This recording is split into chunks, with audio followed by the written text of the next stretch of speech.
letters are always a little icing on the cake.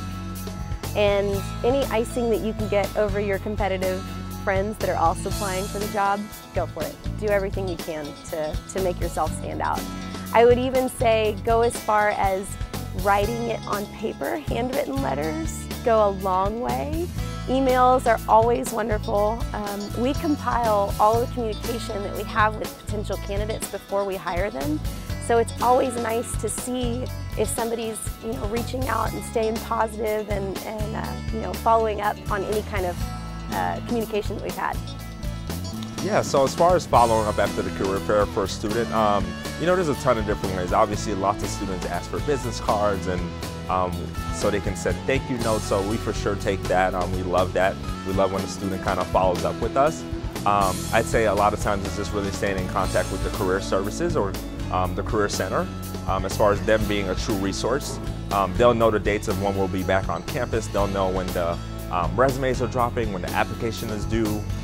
So really staying tied to their advisor or the career services partners and being tied also with the recruiter, I think really will set that student up down the road to make sure that they're in the loop with all the communication. They'll know when we'll be back on campus, and that's primarily the best way. Well, I would say that if you're following up after a career fair as a student, you want to make sure that you utilize a piece of the conversation that you had to jog the recruiter's memory.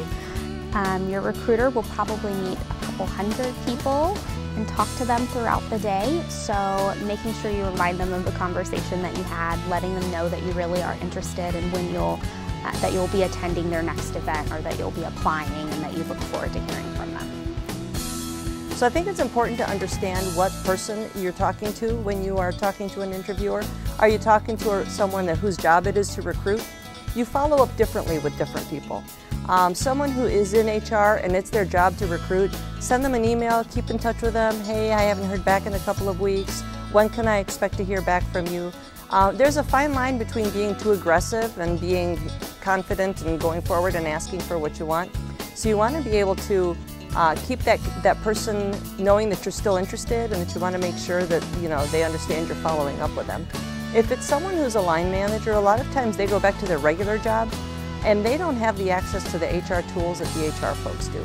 So following up with them would be different. It's like, hey, you know what, I haven't heard from HR lately.